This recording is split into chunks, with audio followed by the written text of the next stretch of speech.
Muy buenas. ¿Qué tal? ¿Cómo estáis? A ver cómo vais por aquí en el chat, que os vea. Bueno. A ver si hoy no la liamos y nos podemos leer. Bueno, parece que sí, que hoy no le hemos dejado el chat parado. Se oye bien. Así que nada, bueno, pues muchísimas gracias por estar otra vez en este directo. Lo prometido es deuda y aquí estamos, lunes a las 8. Otra vez. Voy a bajar un poquito esto para oíros bien. Vale, no se oye mucho la música de fondo. Perfecto, es música sin copyright, así que siguiendo los consejos de Manu. Así que nada, bueno, pues nada, pues qué gusto veros por aquí. Tenemos ahora mismo nada, muy poquitos espectadores, se va a ir uniendo la gente probablemente, esperemos que se una la gente. Muchísimas gracias por el apoyo a todos, muchas gracias a estos nuevos seguidores que se han unido recientemente. Tenemos ACB98, tenemos Julián Peralta, Patricia por aquí, Alfredo, Silvia, muy bien, está Raquel que acaba de entrar, y aquí os veo. Bueno, muy bien. Pues nada, esta semana ha estado calentita, como habéis visto. Los que estáis en la comunidad hemos estado debatiendo. Mira, Oficina Activa se ha empezado a seguir, muchas gracias por el follow.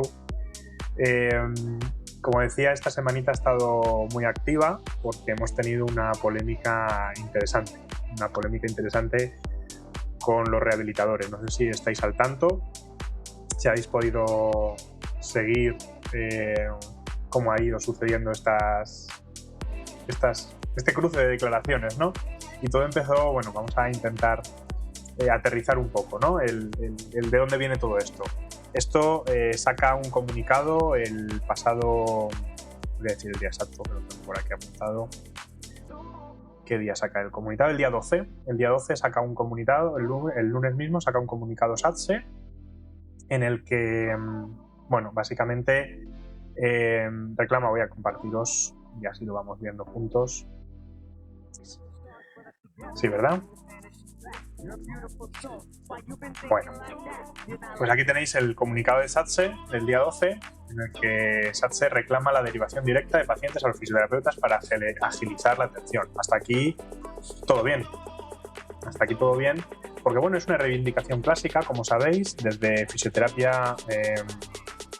Bueno, pues venimos trabajando para que en la sanidad pública se pueda tener acceso directo, que no es lo mismo que derivación directa. Hay un grupo incluso en el Consejo de Colegios de Fisioterapeutas de derivación directa. Y esto es una confusión que se ha mezclado mucho en el debate. Y es que, a ver, la sanidad pública, como sabéis, es muy heterogénea.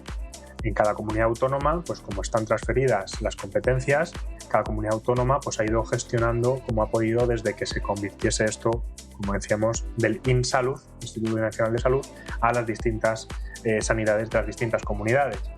Y hay muchas diferencias entre unas y otras. De hecho, en la Comunidad de Madrid, y así lo hace el comunicado del Colegio de Madrid, que luego os comentaré, desde el propio año 91, que es cuando se incorporan los fisioterapeutas a la atención primaria de salud, la derivación es directa sin contar con los médicos rehabilitadores desde el minuto 1.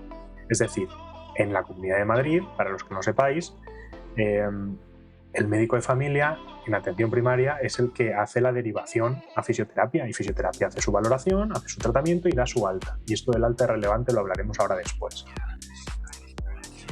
Es cierto que ha habido algunos intentos desde rehabilitación, intentando siempre hacer ver que el fisioterapeuta no está cualificado y capacitado, pero bueno, la realidad pesa más y la realidad es que hemos incluso avanzado y nosotros ya estamos intentando implementar en la Comunidad de Madrid el acceso directo. Esto supone que ni siquiera el médico de familia requiere de una derivación, sino que hay procesos consensuados, protocolizados, como piden en el sindicato, en este caso, que se utilicen protocolos para esta derivación, que van a poder acceder directamente desde administración, piden cita directamente con el fisioterapeuta, serán valorados y tratados, y será el fisioterapeuta el que, con su autonomía profesional, como graduados universitarios que somos, con competencias suficientes ganadas en distintas sentencias, en distintos contenciosos, con médicos rehabilitadores, con médicos de familia, con veterinarios, con un montón de gente, pues se ha demostrado que el fisioterapeuta tiene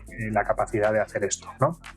Algo que era curioso es que en Madrid todos los profesionales que atienden en el servicio de atención primaria tenían un acceso directo, menos el fisioterapeuta, que solo tenía la derivación directa. O sea, esto era un poco peculiar, pero bueno, esto, como digo, se ha ido cambiando. Bien, esta realidad no ocurre en el resto de comunidades autónomas, o no en muchas de ellas.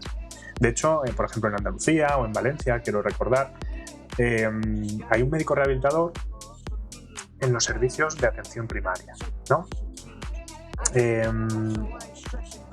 Esto hace que se ralentice, en teoría, según el sindicato SATSE, y con lo que coincido en este caso, el proceso de atención, ¿no? Porque hace una especie de embudo. ¿Y de dónde viene este embudo? Bueno, evidentemente no hay el mismo número de médicos rehabilitadores que de fisioterapeutas, aunque hay pocos fisioterapeutas en la comunidad, bueno, a nivel nacional, en la sanidad pública, perdón. En nivel de todas las comunidades autónomas, el último dato que yo manejo, que es del año 2019, y puede que se hayan aumentado, y de hecho van a aumentar las plazas con distintas incorporaciones en Cataluña y en otros sitios que van a aumentar bastante, pero a día del año 19, que es el dato, como digo, que tengo, no eran más de, en atención primaria, 1.500 fisioterapeutas. No estamos hablando de un número tan elevado. Pero a nivel de toda la sanidad pública estará rondando en torno a los 10.000. Somos colegiados, según los datos del Consejo General de Colegios, entre 60 y 65.000 fisioterapeutas colegiados en toda España, pues unos 10.000, redondeando, estarán en la sanidad pública entre hospitalaria y atención primaria. En la atención primaria, como digo, esta problemática ocurre en distintas comunidades, aunque en Madrid esto no ha sido una problemática desde el año 91 y probablemente no lo sea porque, como he dicho, ya se ha intentado alguna vez y se ha parado desde la propia gerencia de atención primaria. Pero en la hospitalaria esto es un problema real, y es un problema que los fisioterapeutas se encuentran, dicho por muchos compañeros que están ahí, secuestrados de alguna manera en los servicios de rehabilitación. Y esta reivindicación de SATSE se apoya en este tipo de sentimientos. Sin embargo, y vamos a hacer un poco de también abogados del diablo en este sentido, también hay muchos fisioterapeutas que se sienten muy cómodos con ese modelo. Y aquí es donde tenemos también que mirarnos un poquito el ombligo y pensar en que sí, nos ponemos muy indignados con lo que dicen los rehabilitadores, que ahora comentaremos, pero es que también tenemos que pensar en que no todos los compañeros piensan de la misma manera que el sindicato, que el grueso del sentido común nos hace pensar que debería ser, pero es que esto es una realidad y eso también tenemos que ser conscientes nosotros y bueno, pues pelear con lo que tenemos, no con cosas que no existen, ¿no? En este sentido,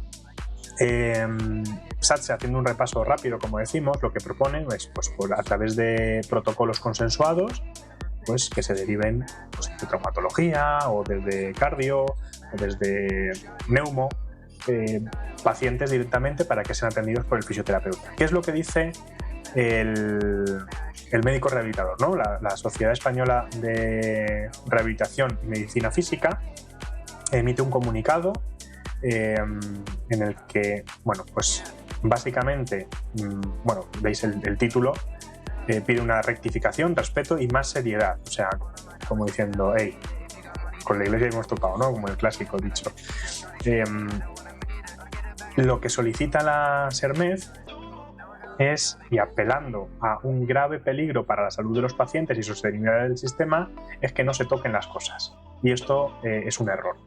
He de deciros que esto, aparte de mi opinión personal, que bueno, pues ya la he hecho pública muchas veces, pero bueno, que os vuelvo a compartir hoy, yo lo he contrastado con médicos rehabilitadores con los que tengo muy buena relación y a los cuales respeto muchísimo porque son grandísimos profesionales que trabajan en entornos de sanidad que no es la madrileña concretamente, sino en otras comunidades autónomas que tienen realidades diferentes, como el ejemplo que os he puesto antes, y ellos me han dicho que el comunicado, y digo ellos en plural porque no han sido uno solo, sino han sido tres compañeros rehabilitadores los que han comentado esto. Evidentemente habrá cada uno lo que piense, lo que quiera, pero estos tres en concreto me han comentado que se ha pasado de frenada la SERMED.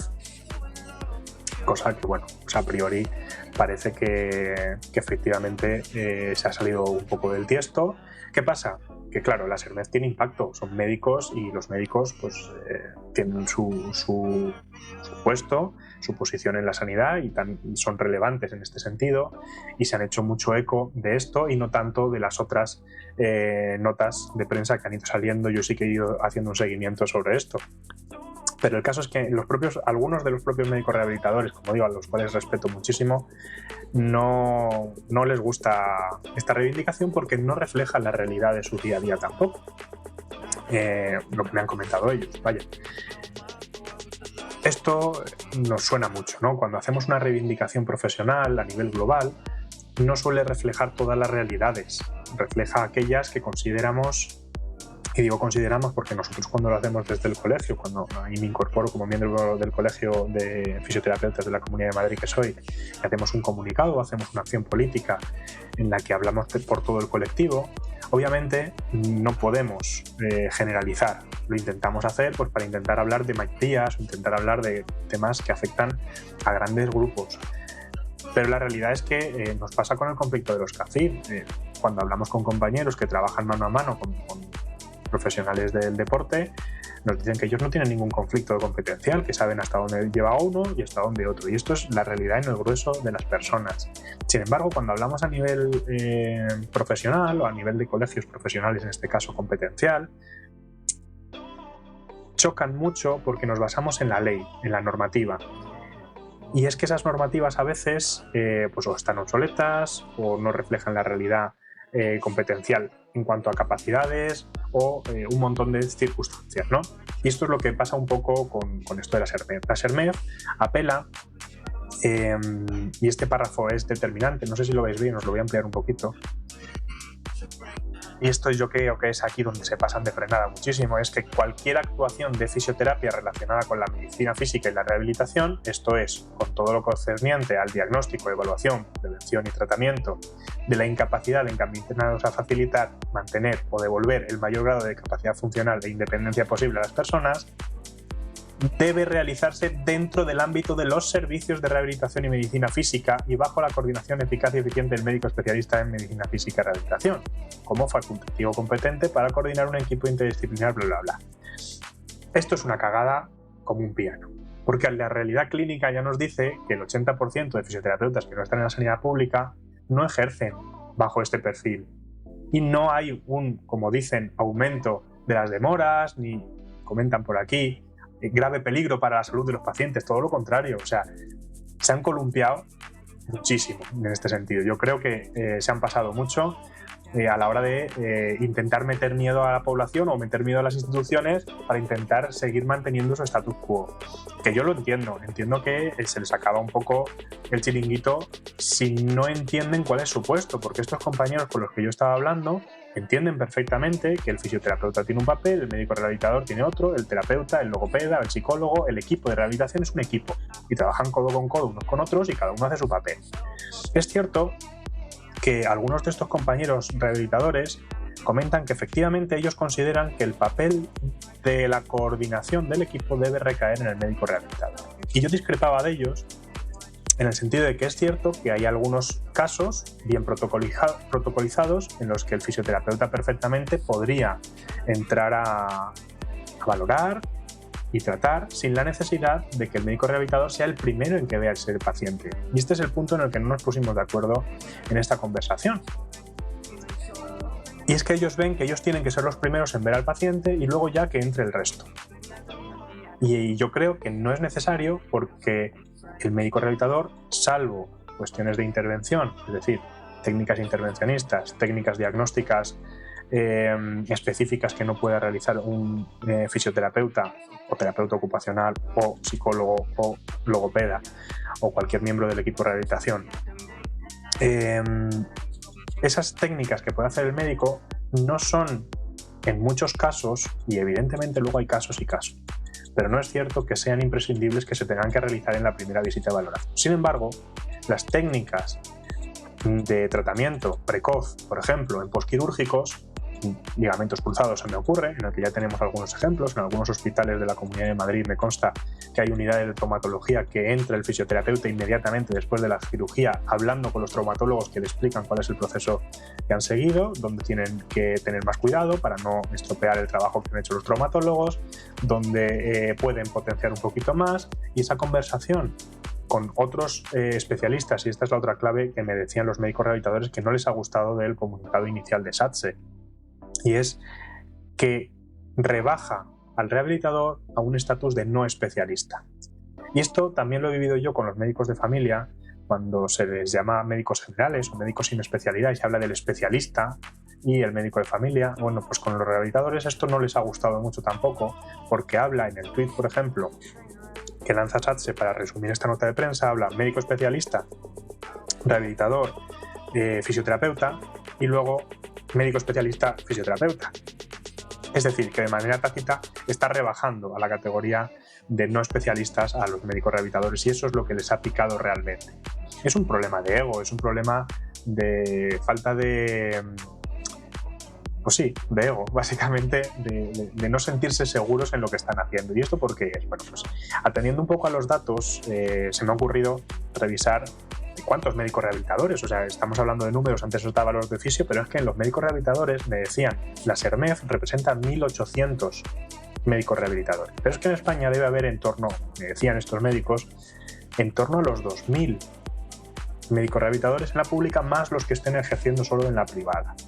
Que no son muchos más, pero bueno, alguno más, lo que sean, 2.500, vamos a redondear, 2.500 personas haciendo un embudo en los más de, si quitamos los 1.500 que teníamos, 8.000 fisioterapeutas que están trabajando, más los terapeutas ocupacionales, más los psicólogos, más los... Porque esta reivindicación nace de fisioterapia, pero probablemente ya otros procesos en los que el fisioterapeuta no tenga por qué ser el primero en valorar al paciente y pueda hacerlo directamente el logopeda.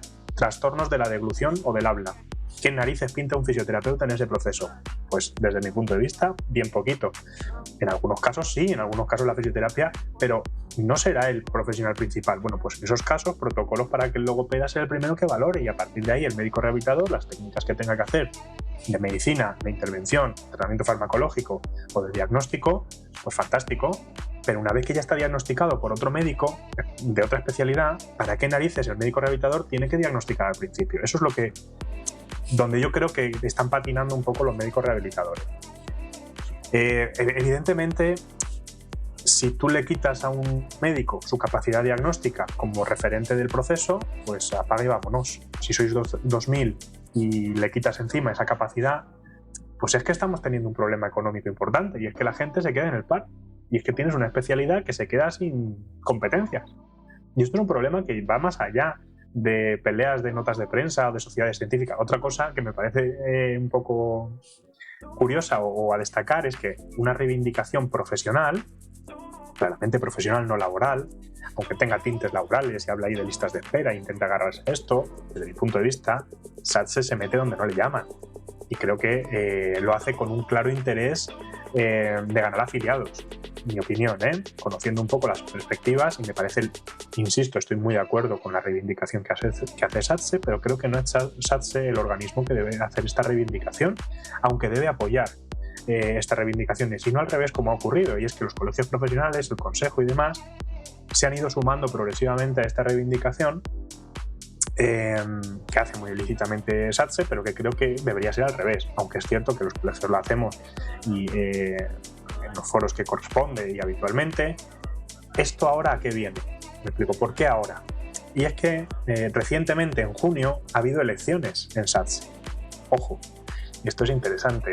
Y han debido ver que han dejado de lado el nicho de fisioterapeutas, porque SATSE no es un sindicato de fisioterapeutas, es un sindicato, no es de clase, es de nicho y es de enfermería.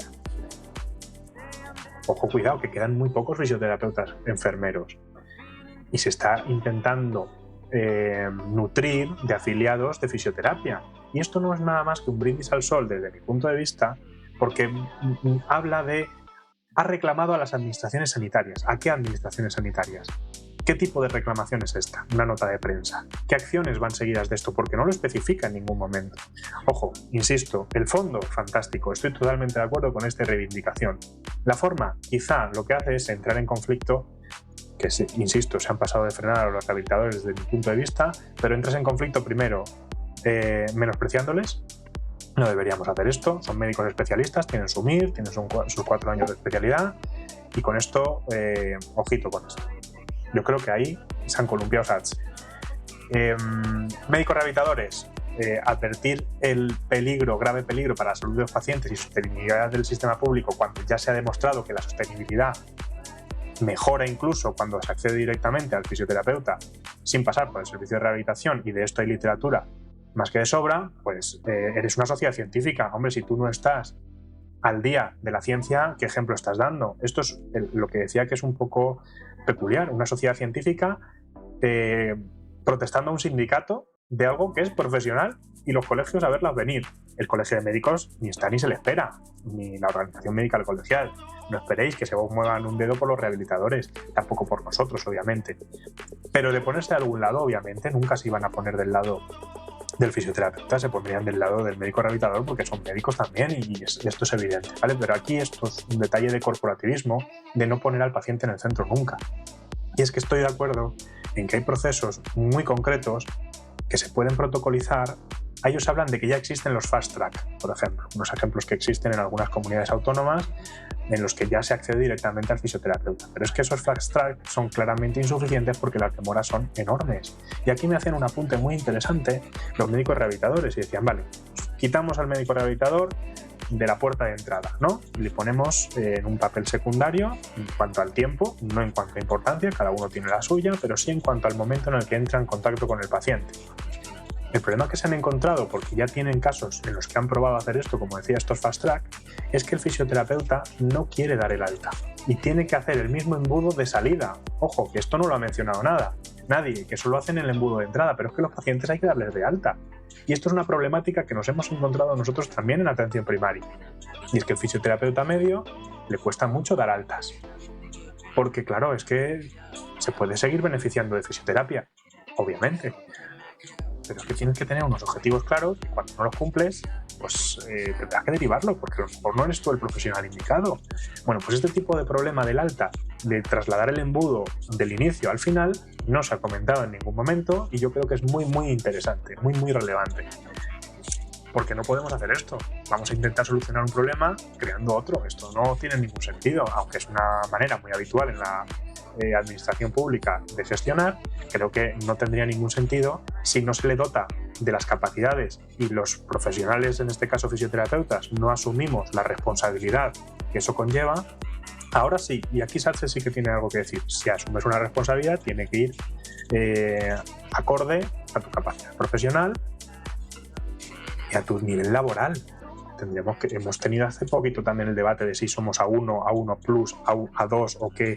Todo este debate también se tiene que traer un poco a colación. Si asumimos esas competencias no va a ser gratis, y no hablo gratis solo en cuanto a dinero, que también hablo gratis en cuanto a responsabilidad, y hablo que tendríamos que asumir un papel más relevante en la sanidad, que es lo que estamos reivindicando desde las organizaciones. Pero es que luego llega el fisioterapeuta de calle y la mayoría, porque esto tenemos ejemplos que no es solo de boquilla, sino que ya lo hemos intentado, y el fisioterapeuta medio no quiere. Que tenemos que ser conscientes de esto, que nuestros compañeros, no digo la mayoría, pero sí que en muchos casos, no están queriendo asumir responsabilidades, y les viene muy bien que el médico rehabilitador les diga 10 minutos de ultrasonido, masajito y magneto. Le viene muy bien porque así no piensan. Y esto es un problema propio que tenemos que trabajar desde dentro. Que no tenemos que mirar hacia afuera ni echar la culpa al rehabilitador, porque qué malos son los rehabilitadores. Pues algunos sí y otros no tanto.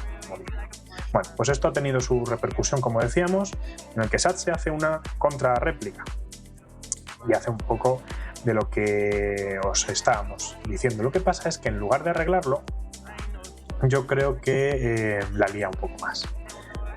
La lía un poco más porque ataca un poco más. Aquí SERMEF ya, alguien de comunicación habrá asesorado a SERMEF y le ha dicho: no te metas, te están metiendo en un jardín sin comerlo ni beberlo. Pero esto de corporativismo trasnochado, que se ha utilizado mucho, es que es cierto, es que es corporativismo y anacrónico totalmente. O sea, no tiene ningún sentido el comunicado de SERMED. Entonces, bueno, pues aquí hemos aprovechado nosotros y hemos ido un poco, permitidme la expresión, como llenas a la carroña y hemos sacado el día 16 de diciembre, recordaros, el primer comunicado de SATSE es el día 12, el Consejo General de Colegios saca una nota, un comunicado oficial diciendo pues esto: estamos decepcionados con una especialidad médica que después de haber perdido sistemáticamente todos sus recursos judiciales de más de 30 años, yo creo que esto lo hace bien el Consejo, tiene que hacerlo, que reivindica lo que como profesión exigimos, y no es nada más que la fisioterapia no se prescribe, sino que se deriva. Esto es importante, es algo que tenemos que tener muy claro, porque muchos médicos rehabilitadores siguen utilizando la fisioterapia como una herramienta, y de hecho en este debate ha surgido muchas veces esto, es decir, que la fisioterapia es una herramienta de la rehabilitación, y esto no es así, ojo, que la fisioterapia tiene muchas herramientas y esas las conoce el fisioterapeuta. Lo que es la fisioterapia es una disciplina y tenemos que utilizar bien el lenguaje, ¿vale? Entonces, si es una disciplina, se le deriva, no se prescribe. Y esto sigue siendo un tema delicado. Y aquí sí que tenemos que hacer guerra de guerrillas. Y en todos los servicios de rehabilitación de España, negarnos a atender pacientes que sean prescritos de fisioterapia, porque la fisioterapia es una disciplina y no puedes prescribir. Te prescribo medicina, te prescribo pediatría, te prescribo, no, se deriva a, y el profesional ya valora y aplica los tratamientos que considere oportunos, o lo deriva de nuevo, o lo que consideremos. Bueno, pues esto es importante, y aquí muy bien por el Consejo, por hablar de esto, de que es una disciplina sanitaria que no se puede prescribir, sino derivar. Muy bien, en este punto estoy totalmente de acuerdo. Bueno, se mete más esta batalla que tiene toda la razón, de que esto lleva demostrando eficacia, eficiencia y seguridad durante más de 50 años y los últimos 40 con plena autonomía profesional. Todo esto, o sea, es lo que tiene que hacer el comunicado. Yo creo que es demasiado largo, que se aprovecha para tú más, pero bueno, yo lo veo bien. Creo que es lo que tenía que hacer. En este sentido, aquí habla, y aquí empieza a confundirse. No empieza a confundirse, lo hace muy bien el Consejo, lo explica claramente. Lo que pasa es que nosotros mezclamos muy habitualmente lo que es el acceso directo con lo que es la derivación directa. Y es que son dos problemáticas, como he dicho al principio, muy distintas. Y el acceso directo, a día de hoy, aunque de facto se realiza en la sanidad privada, si vamos a la legislación, no tenemos una norma que claramente nos diga que el fisioterapeuta puede ejercer a pie de calle sin el diagnóstico de un médico, sino todo lo contrario. Requerimos un diagnóstico del médico. Y aquí es donde se agarra el médico rehabilitador a decir que él es el que diagnostica el problema, cuando hay otro profesional. No dice nada que tenga que ser el médico rehabilitador el que diagnostique ni el que derive a fisioterapia, como digo. Dice que tiene que ser un médico. Pero tenemos que ser conscientes de esto. Los que estáis ejerciendo, los que estamos ejerciendo en la sanidad privada sin el diagnóstico de un médico, no lo estamos haciendo del todo bien, porque aunque de facto se realice, la legislación todavía no consigue avalar esa actuación, y esto tenemos que ser conscientes, ¿vale? El Colegio de Madrid también estuvimos dándole unas vueltas a ver qué tipo de comunicado se hacía y cómo se hacía, porque consideramos realmente que desde el punto de vista de Madrid poner el ejemplo de cómo veníamos haciendo nosotros en contextos, como os he explicado, de atención primaria, sin médico rehabilitador, con plena autonomía y con la capacidad de poder valorar y tratar nosotros a los pacientes que llegan derivados de otro profesional, pues nos parecía relevante, y así fue. Aurora hizo un comunicado, bueno, firma un comunicado, pero bueno, está hecho en conjunto, pero firma un comunicado en el que habla precisamente de esto, de que la derivación directa en atención primaria lleva teniendo lugar desde que se incluyó al fisioterapeuta en este nivel asistencial. O sea, esto es que no deja lugar a dudas. Los hechos están ahí. Desde el año 91 no hay médicos rehabilitadores y no ha pasado nada. O sea, que ese miedo al que se agarran, pues me parece que es un patinazo. Y finalmente, comunicado de la EF, estuve hablando con algún representante de la EF para preguntarles si iban a sacar comunicado, y como estaba haciendo el seguimiento un poco para contároslo hoy, bueno, pues me comentaron que al principio se iba a hacer un comunicado conjunto, pero se decidió mejor que, siendo sociedad científica, la EF hiciese su propio comunicado y demás. Y yo creo que tiene un punto muy muy interesante que no se ha tenido en cuenta, que yo comenté en Twitter y coincido con ellos plenamente, claro, no puede ser de otra forma, y es este punto del 4A en el que habla de el menosprecio a su propio colectivo profesional y el criterio expresado por el resto de especialidades médicas cuando éstas indican a un paciente la necesidad de ser derivado directamente a un servicio de fisioterapia. Es decir, yo, médico rehabilitador, soy el único que tengo un conocimiento mágico sobre el que ningún otro profesional sanitario de ninguna otra especialidad médica sabe cómo derivar al fisioterapeuta. Perdona.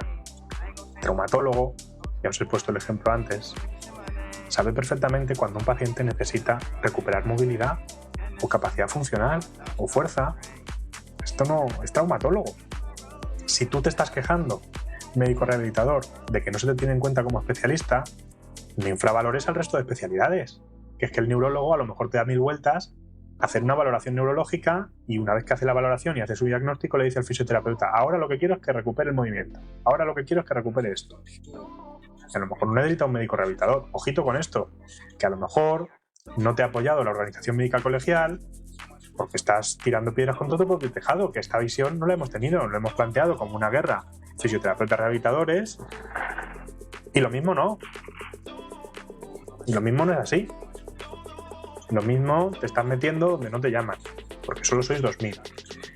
En este sentido, he mirado a ver, hay 283.000 médicos colegiados en España, los últimos datos que tiene el INE. 283.000, y solo hay 2.000 aproximadamente, hemos dicho, que son médicos rehabilitadores. En las últimas en las últimas plazas MIR salieron 133 plazas. 133. De más de 6.000 o 8.000 que salieron. No sé cuántas plazas salieron de MIR exactamente, no he recogido el dato, pero 133 plazas. Y en estas próximas de 2023 van a salir 141 plazas.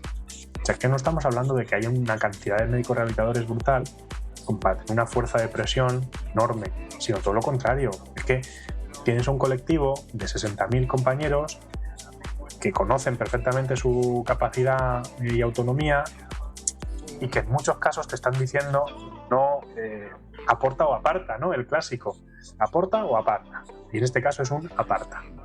Pero aparta en todo, con todas las consecuencias, no solo para la entrada, sino también para la salida. Tenemos que ser nosotros responsables del proceso y dar las altas también, para que el médico rehabilitador haga el trabajo donde corresponde. Ojo, importantísimo el papel del médico rehabilitador. Año 1986. Dice, es una falta de visión de nuestro colectivo y del suyo propio, efectivamente. Muy bien, comenta Patricia, es que los Taller 2 tienen, no sé si os habéis podido ir en el directo, pero los Taller 2 de la comunidad tienen la posibilidad esta semana de hacer comentarios en directo hablados. Y así me entero yo, porque no estoy leyéndoos en el chat, estoy soltando mi speech y ahora os leo en el chat, no os preocupéis. Pero sí, efectivamente, es una falta de visión de nuestro colectivo y del suyo propio. Estoy totalmente de acuerdo con Patricia. Os decía que tenemos que hacernos responsables de todo el proceso, también de las altas. Eso requiere preparación. Requiere preparación o requiere tener que derivar.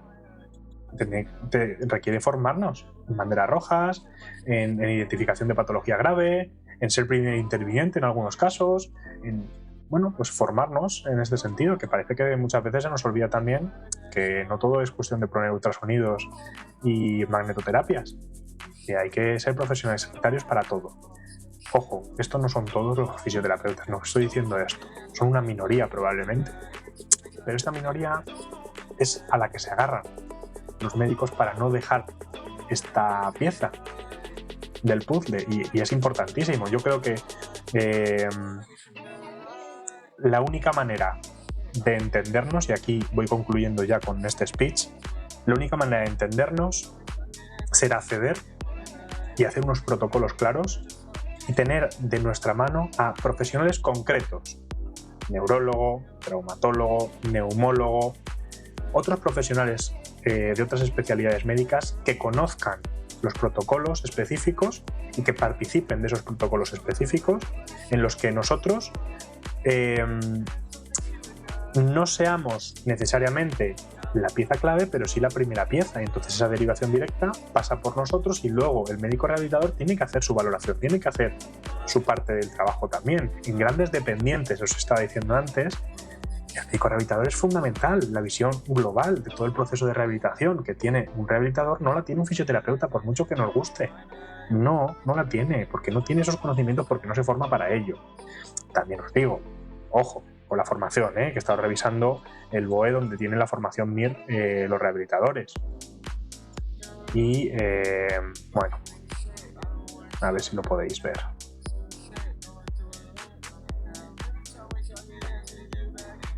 No sé si lo veis esto. A ver si lo podéis. Este es el plan que tienen los médicos rehabilitadores en su especialidad, en los 4 años de especialidad. Confirmadme a ver si lo podéis ver.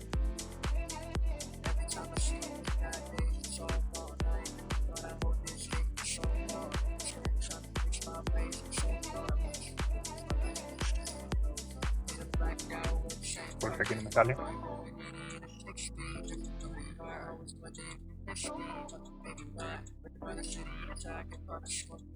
No sé, creo que no estáis pudiendo verlo.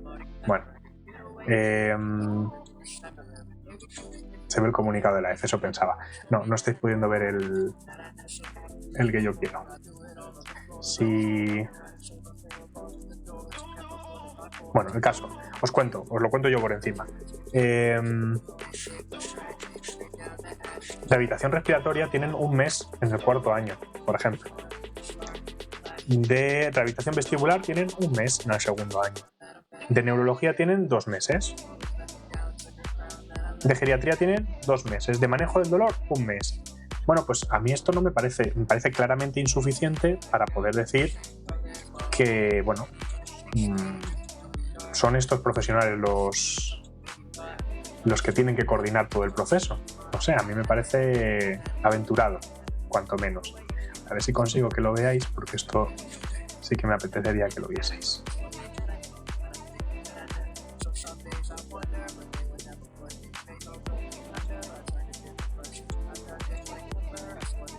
A ver ahora, creo que ahora sí. Ahora sí. Aquí lo tenéis. Aquí tenéis los 4 años de MIR, según el BOE, de la especialidad de medicina física y rehabilitación. Y veis, bueno, pues rehabilitación cardíaca 1 mes, como os decía. Daño cerebral y lesión medular 2 meses. O sea que van picando un poco de todo. Y no sé si esto también, a lo mejor, orientar al médico rehabilitador por áreas dentro de la especialidad podría ser útil. Es que a lo mejor el médico solo sabe de medicina y a lo mejor no sabe de rehabilitación como tal del paciente neurológico, porque no estos 2 meses ha pasado por allí en un mal servicio y no tiene ni idea y no se ha formado después. Pues es que esto pasa. Igual que pasa en fisioterapia, que no tenemos ni idea de algunas áreas en concreto. Pues a lo mejor tenemos que pensar un poco en que el médico rehabilitador, por ser médico, no es necesariamente el que más sabe de un proceso concreto, y hablar con el neurólogo, que es el que más sabe de neurología, y el fisioterapeuta formado específicamente en neurología. ¿Qué pasa? Que hasta que no tengamos especialidades, y aquí engancho con un tema que hablamos un poco por encima la semana que viene, va a ser muy difícil justificar esto.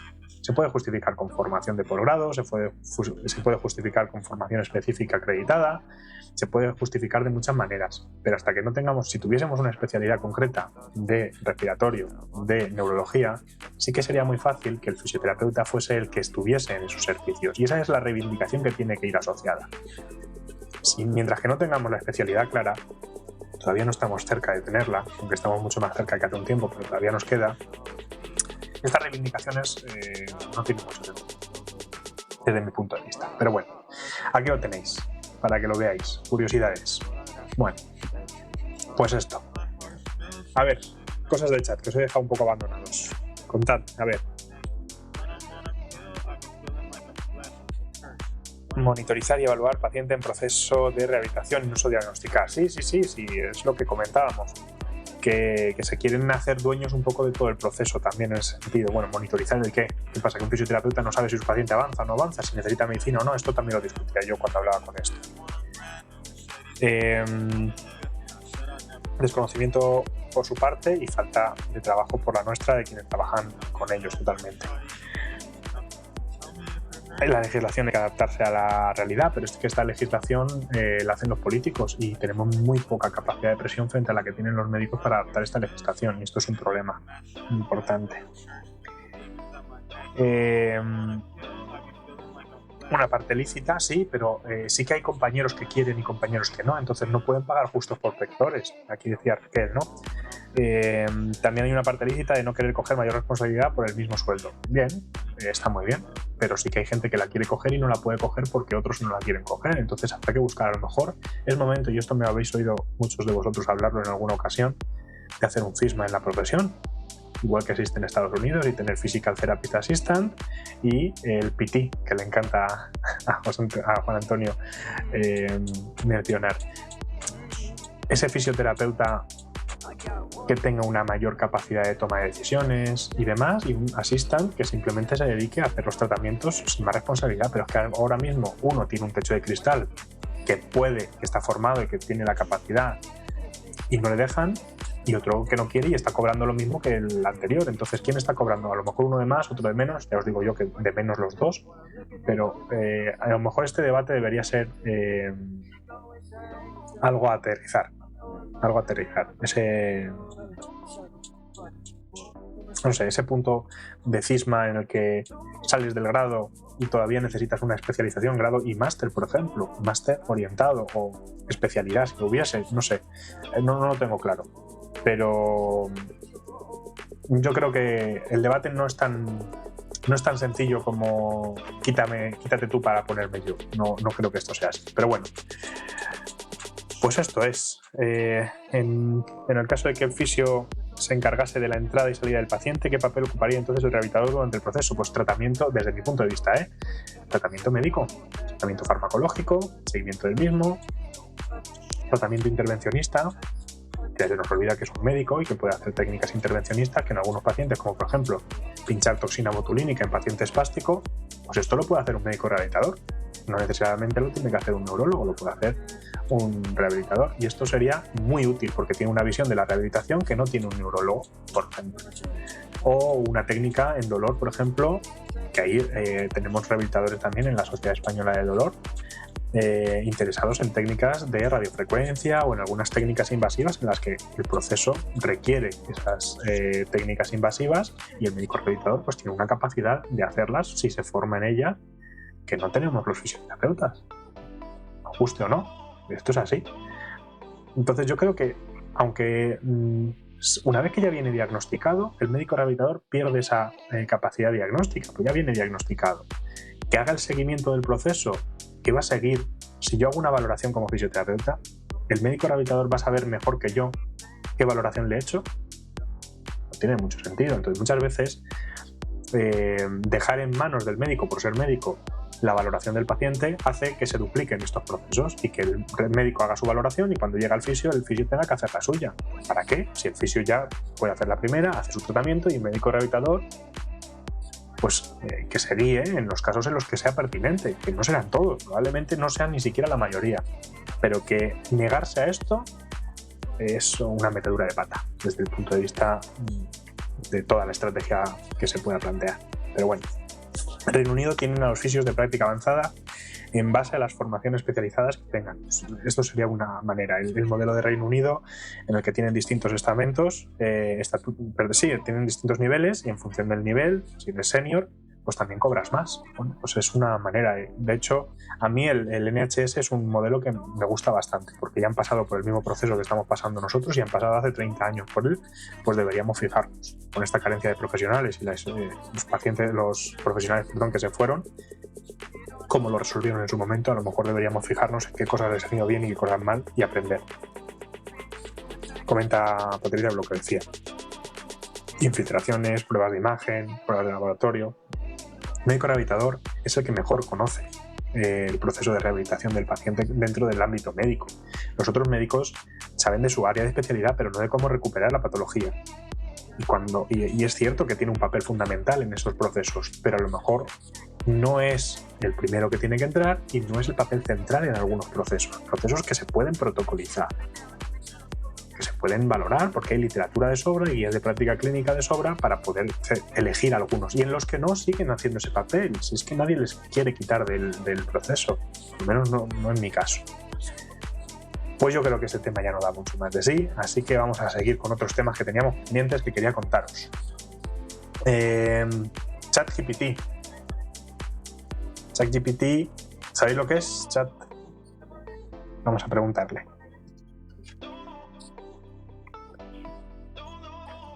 Que me he equivocado.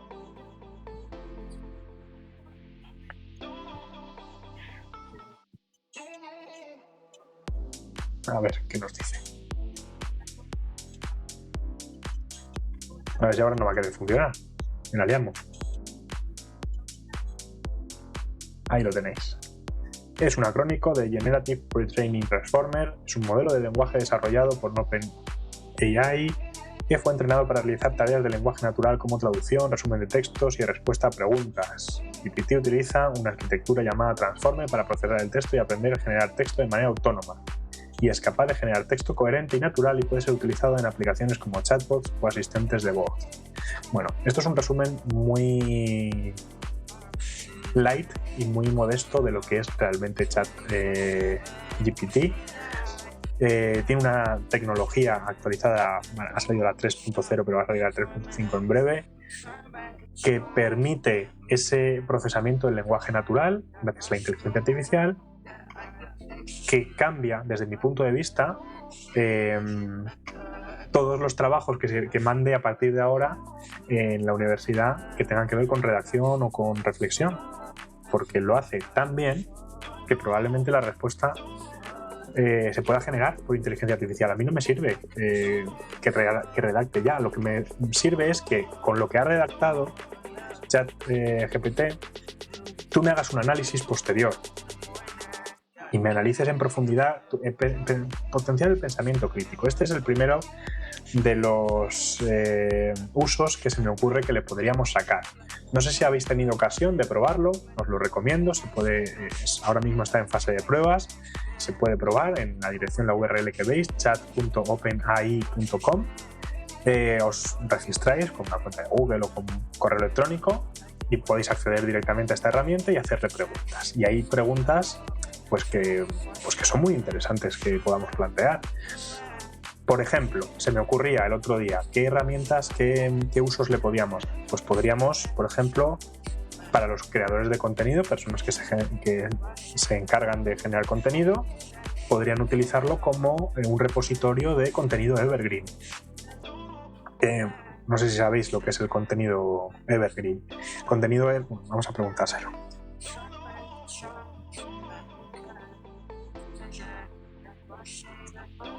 Vamos a ver cómo de fiable es esto. Bueno, vamos a dejarlo ahí. Contenido evergreen es contenido que no caduca, digamos. Es ejercicios para el dolor de espalda. ¿Qué hacer ante un esguince de tobillo? ¿Frío o calor? ¿Qué tal? Esos contenidos que en fisioterapia vemos tanto en la gente que crea contenidos, se llama contenido evergreen, porque es contenido que no caduca o que no tiene una temporalidad. Vamos a preguntarle a ChatGPT qué es contenido evergreen. A ver qué nos dice. Bien. Sigue siendo relevante y de interés a largo plazo, en lugar de ser solo temporal o estar vinculado a una tendencia o evento específico. El contenido evergreen se puede utilizar durante un periodo prolongado de tiempo sin necesidad de actualizaciones o cambios significativos. Efectivamente, es esto. Es contenido de relleno, contenido de higiénico que llamamos, ¿no? En marketing, contenido que muchas veces se nos queda la recámara vacía de ideas de qué contenido generamos, tal. Pues este contenido evergreen lo podríamos generar así, por ejemplo. Propon una lista de contenidos evergreen sobre dolor musculoesquelético ponlo en una tabla en la que muestres en la primera columna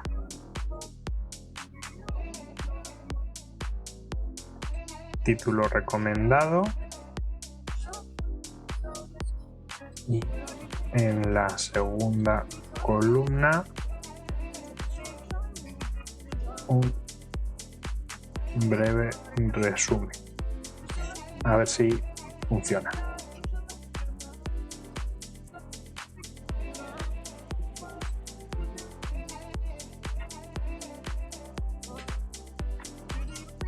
Aquí tenemos lista de posibles títulos y resúmenes de contenido Evergreen. ¿Qué es el dolor musculoesquelético y cómo se trata?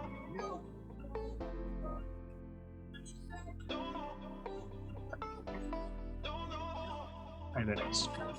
Este es un artículo. En este artículo se explica en qué consiste el dolor musculoesquelético y se proporcionan algunos consejos prácticos para aliviar este tipo de dolor, cómo hacer ejercicio de forma regular y utilizar técnicas de relajación, cómo prevenir el dolor musculoesquelético en el trabajo, consejos para evitar el dolor, trabajo, cómo sentarse correctamente, levantar objetos de forma segura, realizar ejercicio, prevención de riesgos laborales de toda la vida, remedios caseros para aliviar el dolor musculoesquelético.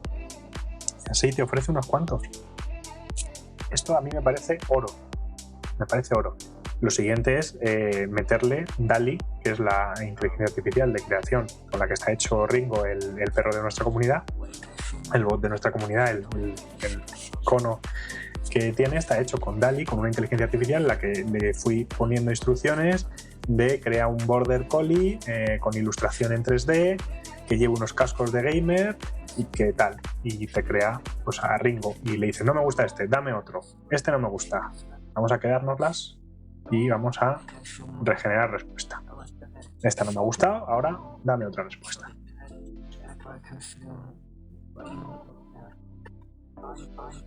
A ver, ¿qué me plantea?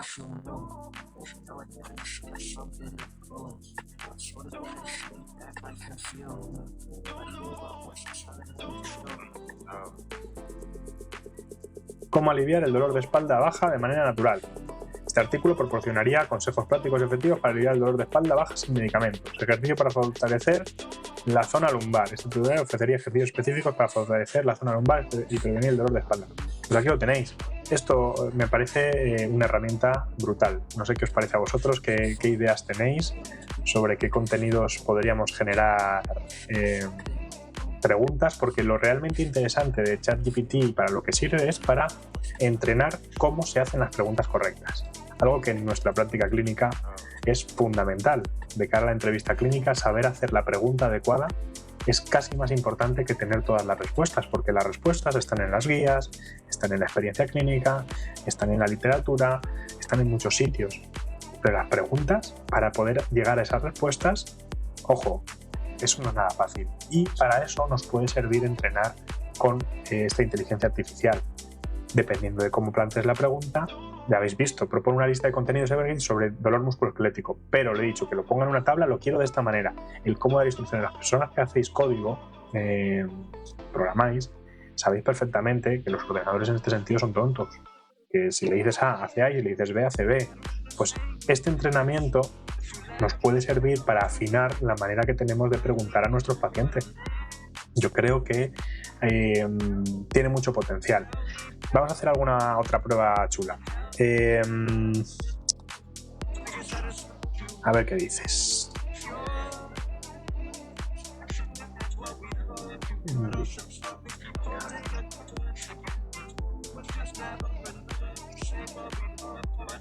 Vamos a ponerle un aprieto. ¿Quién es el profesional indicado para prescribir ejercicio terapéutico? A ver si nos cae bien o nos cae mal.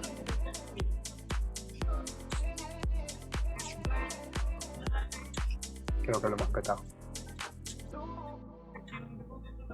Aquí. Bueno, terapeuta físico o kinesiólogo, lo vamos a comprar por tema de traducciones.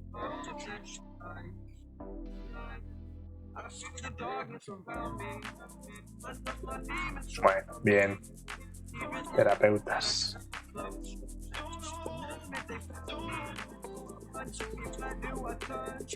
Médico, un especialista en medicina deportiva, prescribe ejercicio. Perfecto. Bien, para diseñar, para supervisar. A mí me parece una respuesta mejor que la que daríamos muchos fisioterapeutas sobre esto. De hecho, hemos tenido este conflicto clásico ya, que bueno, pues solucionado. Vamos a ver cómo responde a otro conflicto clásico.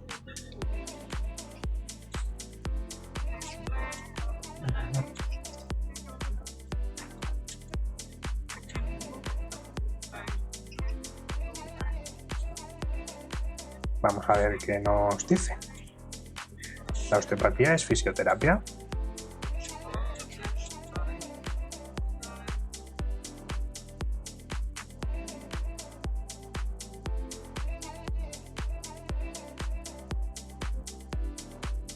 Medicina complementaria y alternativa que se centra en la atención de problemas de salud relacionados con el sistema musculoesquelético y el cuerpo en su conjunto. La osteopatía utiliza técnicas manuales como manipulación y masaje para tratar afecciones musculoesqueléticas y mejorar la movilidad y el flujo sanguíneo. La fisioterapia es una profesión de la salud que se centra en el tratamiento de lesiones, problemas de movilidad a través del ejercicio y la rehabilitación. Los fisioterapeutas utilizan una variedad de técnicas como masaje, terapia y ejercicios para ayudar a los pacientes a recuperarse.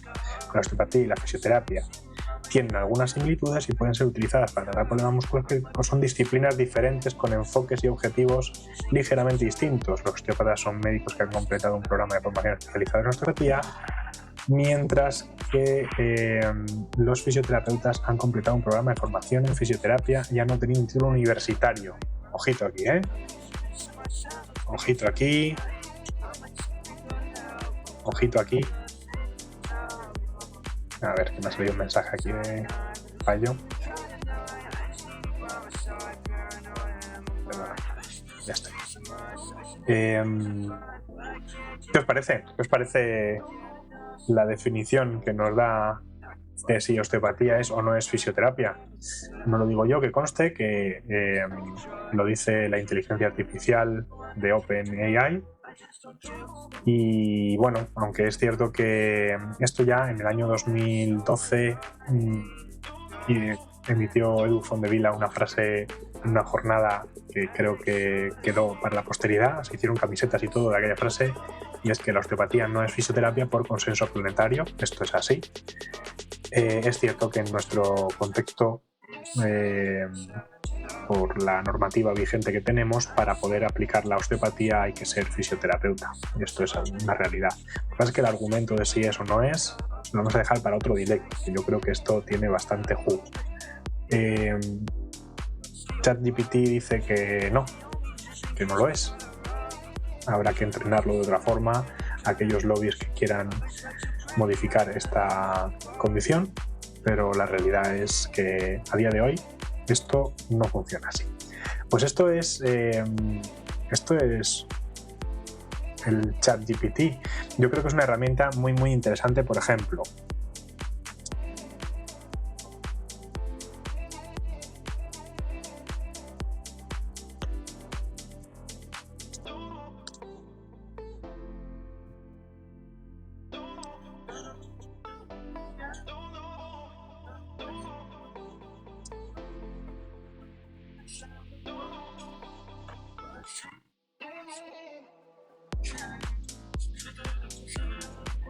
crea una presentación clínica de un paciente con dolor persistente, he puesto persistente,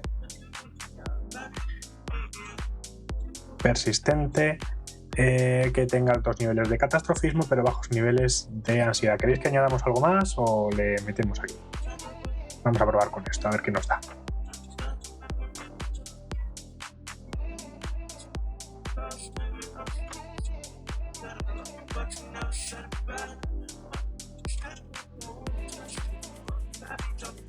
Bien, Juan Pérez, de 38 años, dolor persistente en la espalda baja, historial médico.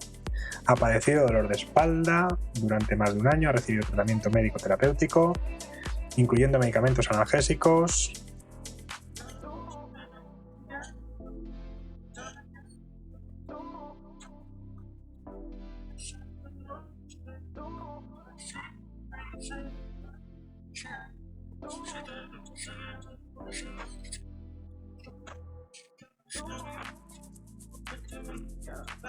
Aquí lo tenéis, que se había quedado un poco pillado. Juan ha tenido una historia de dolor de espalda intermitente en el pasado, pero esta es la primera vez que el dolor ha sido tan persistente y no ha respondido a tratamientos anteriores. Evaluación clínica. Durante la evaluación, Juan informó tener un dolor de espalda constante que aumenta con la actividad física y disminuye con el reposo. La exploración física reveló una sensibilidad a la palpación en la zona lumbar y una limitación moderada en la movilidad. Los exámenes de imagen, como radiografías y resonancias magnéticas, no han revelado anomalías estructurales significativas. Evaluación psicológica. Durante la evaluación psicológica se determinó que Juan tiene altos niveles de catastrofismo, es decir, cree que su dolor es más grave de lo que realmente es y tiene un impacto negativo en su vida. Sin embargo, tiene bajos niveles de ansiedad y no ha reportado síntomas de depresión. Juan ha tenido dificultades para aceptar su dolor, que su dolor puede ser crónico y ha tenido que evitar actividades que le causen dolor. Durante el tratamiento se recomienda a Juan continuar con la fisioterapia para fortalecer la zona lumbar y mejorar la movilidad. Se le recetarán analgésicos para controlar el dolor durante las actividades diarias y se le recomienda a Juan participar en terapia cognitivo-conductual para trabajar en su catastrofismo y aprender estrategias para manejar su dolor crónico de manera más efectiva. Se le aconsejará a Juan incorporar ejercicios de relajación y meditación en su rutina diaria para manejar el estrés y la tensión muscular. Ni tan mal. Ojalá todos los fisioterapeutas ante un caso de estos respondiesen de esta manera. Pero bueno, ¿qué os parece? Mejor explicado que los casos clínicos que daban en el grado. Pues yo creo que lo voy a utilizar, de hecho, para los casos clínicos que pongamos en el máster o en alguna de las asignaturas. Estas presentaciones clínicas son perfectas. Metes los datos que quieres introducir, que habéis visto, una pregunta rápida, crea una presentación clínica de un paciente con dolor persistente que tenga altos niveles de catastrofismo pero bajos niveles de ansiedad. Y nos da toda una presentación clínica. ¿Qué os parece? ¿Qué más usos se os ocurre? ¿Qué más cositas se os ocurre que pueden ser interesantes para ChatGPT? A ver por aquí en la chat, ¿qué me comentáis? Vale, bueno, a ver si nos dejan seguir. Bueno, ¿qué tal veis la comunidad? Antes de seguir con el tema, vamos a seguir todavía 15 o 20 minutillos más para poner el corte. ¿Qué tal veis en la comunidad? Está teniendo bastante movimiento en algunos casos. Ya hay gente que ha subido nivel 3, nivel 4. Y bueno, yo creo que podemos sacar cosas chulas de esta comunidad. Yo he sacado ya un par de debates. Hay un debate interesantísimo.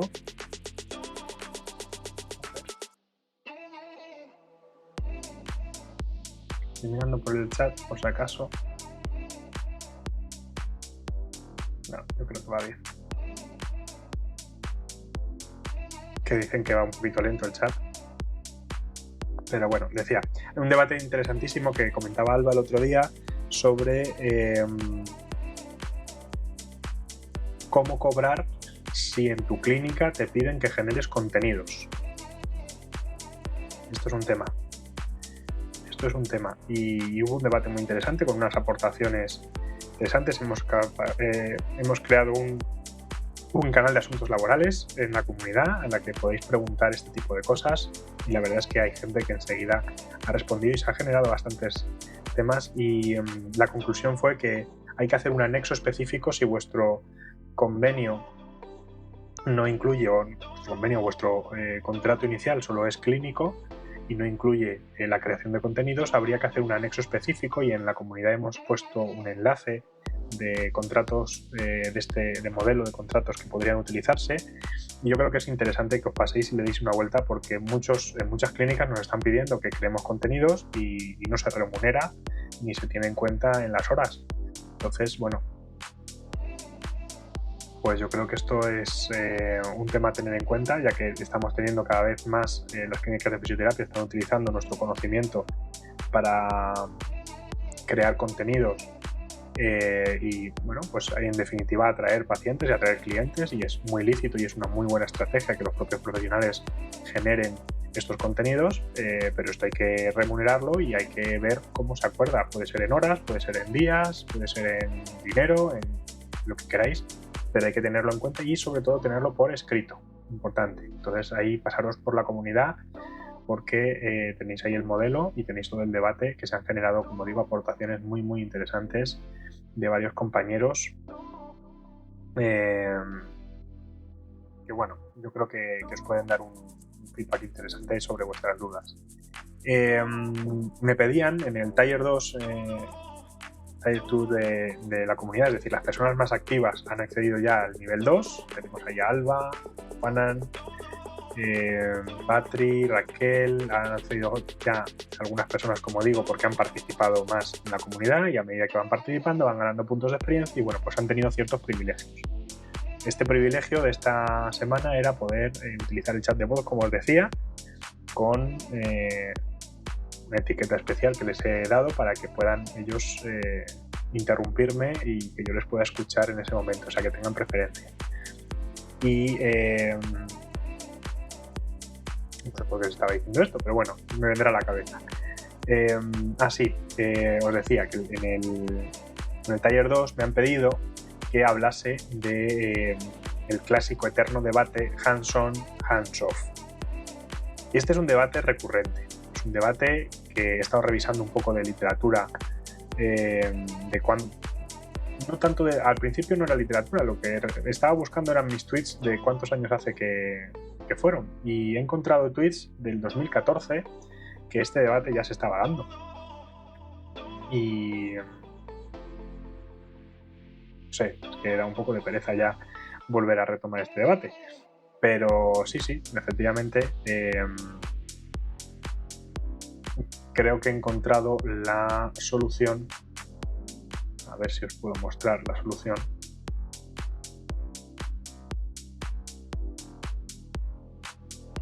Aquí nos preguntaban, a ver. Lo veis, ¿no? Esto es de 2014, noviembre de 2014. Nos decía, con tanto hands-off, decía Edu Álvarez, con tanto hands-off acabaremos echando al paciente de la camilla y luego nos quejaremos. Es una opinión. Y yo le decía que no veo el problema si no se nos va de las manos, porque el ejercicio terapéutico también es hands-off.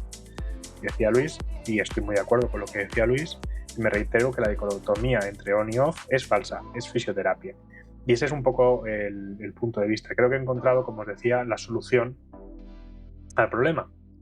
Y la solución al problema es, a ver si la puedo poner, esta.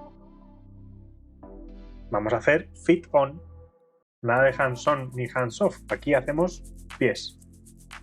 Ponemos encima del paciente y solucionado. Esta es la mejor solución que se me ocurre, porque creo que este debate no lleva a ningún sitio. Os decía, desde el año 2014 venimos hablando de esto, no hemos sido los únicos que han hablado de esto, esto es un tema recurrente, ha habido jornadas, congresos, y me he encontrado un artículo interesante, una curiosidad, de estas que te encuentras alguna vez en la literatura, a ver si lo tengo por aquí a mano. Este no es...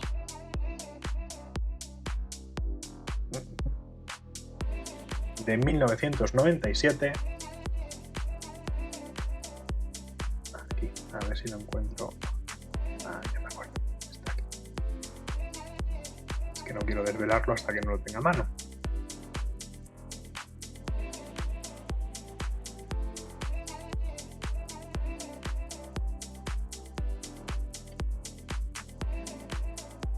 Ya se está abriendo.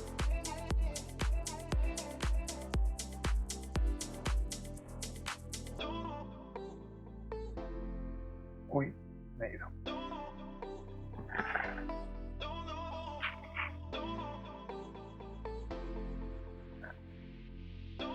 Aquí lo tenemos. Sí, amigos, David Butler, hablando en el año 97 sobre hands-on y hands-off. ¿Qué os parece? De antes de ayer es el problema, ¿no? Problema más que recurrente, y en este caso hablaban en este artículo, porque esto es una respuesta a un artículo previo en el que dice que no se debe tocar a los pacientes con whiplash, pacientes con latigazo cervical, decía el autor del otro artículo que el Keep Your Hands Off, que era conveniente, y estamos hablando del año 97, que era conveniente de tratar. Y lo que dice Butler es un poco la conclusión a la que yo también llegué en su momento, y este artículo, como digo, me lo he encontrado ahora, no lo había visto, y es básicamente que no hay manera de dejar de tocar al paciente. Una cosa es que haya técnicas de terapia manual que haya que abandonar porque no funciona, y otra cosa es que haya que dejar de tocar al paciente, porque el feedback táctil, sabemos que los mecanismos de la terapia manual son neurofisiológicos principalmente, que no tienen tanto efecto biomecánico o de cambio de estructuras a nivel periférico. Esto ya lo sabemos a día de hoy, aunque antes se pensaba en ese reposicionamiento y esa teoría que nos decía de recolocar vértebras y estas cosas que, bueno, parece que la gente va entrando en razón y va viendo que, bueno, la literatura es abrumadora y apabullante en este sentido y que no tiene mucha lógica, pero sí que tiene una utilidad. La terapia manual nos ofrece muchas veces una ventana de oportunidad para poder hacer otra serie de tratamientos porque genera mecanismos analgésicos endógenos. Entonces, sabéis, los que me conocéis, que soy un gran defensor de técnicas que se clasifican como hands-off, como es la educación terapéutica o el ejercicio, pero es que también soy fisioterapeuta, máster en fisioterapia manual. O sea, también hay que tocar al paciente y hay que tratar al paciente, y la terapia manual, como digo, tiene una cabida en todos los tratamientos que nos planteemos, todos, en aquellos en los que tenga cabida, obviamente. Lo que no podemos pasar es de un lado del péndulo al otro, de repente, de todo. A ver, porque también pensar que este hands-off y hands-on de hoy no es el mismo que el de hace 10 años, ¿eh? El de hoy tiene que ver con estas técnicas de neurofisiología del dolor y de ejercicio terapéutico frente a la terapia manual clásica o contemporánea incluso. Es que el hands-off anterior vino a ser sustituido por ese hands-on, y los guays eran los hands-on, los que tocaban al paciente, porque veníamos de una fisioterapia que había dejado de ser hands-on, que ponía electroterapia, que solo ponía maquinitas, que no tocaba al paciente, y entonces una serie de fisioterapeutas dieron la oportunidad de diferenciarse tocando al paciente. Lo que pasa es que nos hemos ido a un lado del péndulo y ahora estamos volviendo al otro lado. No nos volvamos locos. En lo justo medio está la virtud, como decía Aristóteles.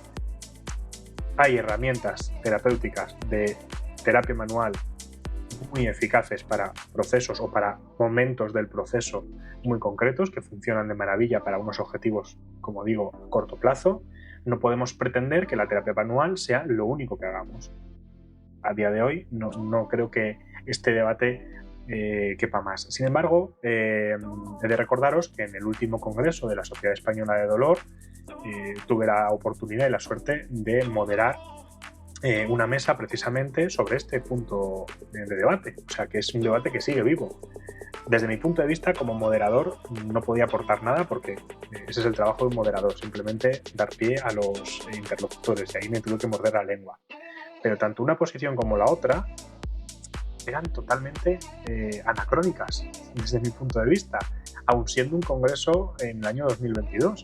Y es decir, que alguien defienda que se puede tratar al paciente con dolor, estamos hablando de la Sociedad Española de Dolor, solo sin tocarle en absolutamente ningún momento, a mí me parece que está lejos de lo que dice la literatura hoy. Porque también, como decía antes, el tacto es un estímulo que potencia todos esos movimientos que nosotros estamos induciendo con el ejercicio o con las instrucciones que nosotros le damos, o que potencia también muchas veces los aspectos sensoriales que trabajamos desde el punto de vista educativo. Cuando hacemos una reinterpretación sensorial estamos tocando al paciente, ¿no? Esto es así de evidente. Y hemos dicho que el dolor es una experiencia sensorial y emocional, y la parte sensorial no la podemos dejar de lado. También tenemos que tratarla, y eso es tocar al paciente. Otra cosa es que empecemos a sobar lomos de pacientes. Eso no tiene ningún sentido a día de hoy. Pero sí que tiene sentido que empleemos el tacto y que empleemos la terapia manual en aquellos casos en los que sea pertinente hacerlo, nada más. Y la otra parte defendía en el congreso una parte mucho más intervencionista en el paciente con dolor. Y estoy de acuerdo que en algunos casos puede tener su lugar. Pero solo tratar con técnicas ecoguiadas, con rizólisis o con técnicas intervencionistas, incluso desde la fisioterapia, porque este debate era de fisioterapia, sin pensar en que el dolor es el dolor crónico, cuando hablamos del dolor persistente, tiene un solapamiento, y así lo dice la literatura, evidente con las vías de aprendizaje, y que el aprendizaje no puede hacerse con un calambrito, con un electrodo pinchando con una aguja coguiada, que eso tiene que haber una parte de educación, y que tiene que haber, y cuando decimos educación no tiene que ver con información. Ojo, ha salido hoy justo el cortecito en el YouTube de la Sociedad Española de Dolor, justo de la ponencia que hice en este congreso, en el que explicaba precisamente esto, que la educación no es informar solo, sino que la educación es acompañar al paciente para que desarrolle sus capacidades. Y ahí, en ese proceso educativo, no incluye el hands-on. Pero es que solo con eso tampoco hacemos nada. No sé si me estoy explicando bien.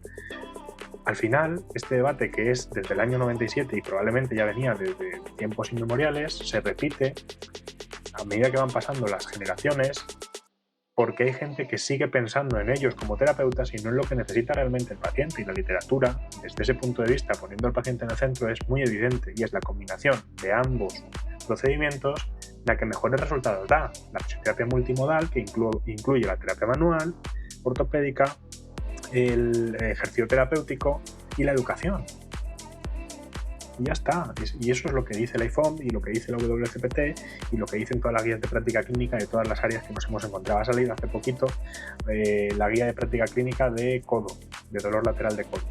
Lo que dice es que nivel B de evidencia para estas técnicas manuales, pues ostras, pues no está nada mal. No está nada mal. ¿Para cuáles? Pues aquellas en las que el paciente está indicado a hacer. Ya está. ¿Significa eso que ya no hay que hacer ejercicio con el paciente con dolor lateral de codo? No, porque también tiene una evidencia B los ejercicios específicos de carga progresiva cuando el tendón está afectado. Pues lo que digo, al final, debate, no hay debate. A estas alturas, yo creo que pensar en posicionarse en uno de los dos lados responde más a intereses del profesional que a intereses del paciente o de la patología. Y tenemos que estar, a estas alturas, del lado de los pacientes. No podemos estar todavía pensando en nuestros chiringuitos o pensando en qué es lo que más me apetece hacer, lo que más me gusta. Es que a mí me da pereza tocar, entonces le voy a dar unos ejercicios y un poquito de educación. No, cosas a estas alturas ya de la película ya tenemos que dejarnos nosotros de nuestras preferencias y pensar en las preferencias del paciente, ojo, basadas en la evidencia. Las preferencias dentro de las opciones terapéuticas que hay para la fase, que para eso somos nosotros los profesionales. Y esta es mi opinión, no sé qué pensáis vosotros.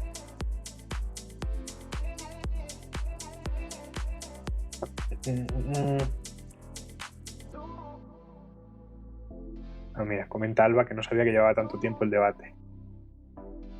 Se pelea en las redes por esto, que es lo que realmente me asoma. La pelea es constante. Fisio otra vez de pensar que el conjunto puede valer, siempre pensemos para qué. Perfecto, estoy de acuerdo contigo, Alba. Cuanto más será que el fisio, mejor funciona. Esto es un hecho. Desde que perdí la fe se me estropeó la magia, hasta que me salgan guías de teleconsultas. Bueno, esto es muy interesante, la fisioterapia digital. ¿Qué hacemos con la fisioterapia digital? No vale ya, porque hay que hacer también hands-on. Hay que tocar al paciente siempre. Pues hay procesos en los que, evidentemente, y esto Raquel nos lo ha contado 100.000 veces y lo hace de maravilla, hay procesos en los que no es necesario el tratamiento con terapia manual, y si es necesario hay otros profesionales que lo pueden aplicar y puedes aplicar fisioterapia digital, ¿no? No sé, incluso el propio paciente puede automovilizarse. Tenemos técnicas, por ejemplo, de Mulligan que nos enseñan a la automovilización. Recuerdo los movimientos, por ejemplo, de cuello con una toalla. Pues le puedes enseñar al paciente que haga automovilización. Le estás tocando tú, ¿no? Se está tocando él mismo con la toalla, pero al final es tacto, al final es sensorial, al final influye también ese hands-on, aunque sea propio. O de un acompañante para hacer algunas técnicas de resistencia, por ejemplo. Se me ocurre para hacer un balance muscular en la valoración, que tenga algún acompañante allí, algún familiar o alguien que le pueda sujetar el brazo para levantarlo contra resistencia y que tú lo veas en la webcam. Bueno, lo dicho, yo creo que no hay mucho debate, pero sí que lo hay, y la realidad es que está bien que lo hayamos traído hoy aquí para ver un poco esa perspectiva desde dónde viene y hacia dónde vamos. A día de hoy la literatura, como digo, avala la aplicación de los mismos procesos. Recuerdo un artículo del año 2012-2013 de de Javier, no me acuerdo del apellido, ¿cómo era? Fisioterapia y Fútbol era el blog, Trujillo, de Javi Trujillo, que hablaba de hands-on, hands-off, pero siempre brain-on. Y este punto a mí me parece fundamental. Cualquiera de las técnicas que emplees, siempre con un razonamiento clínico, es válida. Siempre que esté soportada por la literatura, evidentemente, o que tenga una plausibilidad biológica. Y en ausencia de esta, la experiencia clínica, pues ya sabéis que es nivel 5 de evidencia. Mejor eso que nada. Pero siempre con cerebro, siempre con cabeza. Teniendo eso en cuenta, desde mi punto de vista, cualquiera de las dos puede darnos grandes alegrías y mucho más al paciente si lo tenemos en cuenta. Ojo con muchas veces, que ya lo he comentado, pero tergiversar lo que hablamos de la práctica basada en la evidencia, diciendo, no, las preferencias del paciente, y es que el paciente lo que quiere es que le masajees, le sobes el lomo un poquito y demás. Ya, es que esa no es cómo se interpretan las preferencias del paciente. Las preferencias del paciente dentro de las alternativas terapéuticas previamente ofertadas. Tú le ofreces alternativas terapéuticas que tengan una utilidad clínica, que para eso eres tú el profesional, y dentro de esas elige. Y si el masaje está dentro de esas, elige el masaje, empléala. Pero si no está dentro de las opciones terapéuticas, porque no tiene los resultados que tú esperas obtener, pues ya está. Por mucho que quiera masaje, pues a lo mejor le tienes que indicar que no eres tú el profesional y que eso es wellness, es bienestar, y que tiene que ir un masajista y ya está, y no pasa nada. Otra cosa que tenemos mucho miedo es a dejar ir pacientes por no tocar. O sea, que hay pacientes a los que no se les debe tocar, como digo, en esa fase en la que vienen. No se debe. No se debe. Y lo debemos hacer desde mi punto de vista, y esto sé que es muy controvertido, porque luego cuando estás en clínica tienes que comer, y entiendo que sea muy fácil dejarse llevar. Pero muchas veces es peor el darle lo que pide en este sentido de, no, yo le doy un poquito de masajito y luego le intento introducir el ejercicio. Desde mi punto de vista creo que esto no es una buena estrategia, porque realmente el paciente con lo que se está quedando es con que le has dado el masajito. Lo del ejercicio lo ve como un mal necesario, pero realmente el valor lo está poniendo en lo que él pide, porque las expectativas se cumplen así. La motivación del tratamiento va a ir asociada a su expectativa y no va a ir asociado a lo que realmente le está proporcionando beneficio clínico. Entonces yo creo que es peligroso. Entiendo, como digo, que puede haber situaciones en las que sea necesario hacerlo, pero yo no lo recomendaría. Si es posible evitarlo, yo creo que es mejor evitar. Pero bueno. Pues nada más por mi parte. No sé qué más queréis que contemos. Os dejo a vosotros. Voy a dejar 10 minutillos si queréis, y si no, pues vamos cerrando y preparando ya las cenas, que ya es hora. Muchísimas gracias a todos los que os habéis mantenido incluso después de los fallos técnicos, y los que seguís aquí, fieles seguidores. El jueves tenéis ya subido el vídeo de la semana pasada con alguna que otra edición, y el jueves siguiente tendréis subido para los que no lo hayáis visto. Os voy a poner también en YouTube los enlaces a toda esta literatura, todo lo que hemos estado viendo. Os voy a poner también en el vídeo de YouTube cada semana los links para que tengáis acceso a todo esto que estamos comentando y a todas las cosas que he ido haciendo mención, ¿vale? Pues nada más por mi parte. Muchísimas gracias, como digo, por estar ahí, por seguir soportándome. Esta vez 1 hora y media, nos hemos ido ya de directo, o sea que nada mal, y solo rajando. Y nada, os veo en la comunidad durante la semana, a ver esta semana qué nos depara, qué temas tenemos para la semana que viene, y deseando veros por aquí otra vez. Muchísimas gracias a todos, disfrutad muchísimo esta semana. Esta semana es Navidad, o sea, ya empiezan las fiestas este fin de semana, y pasadlo muy bien con vuestras familias, todos los que podáis, y nos vemos la semana que viene. Sed malos. Chao, chao.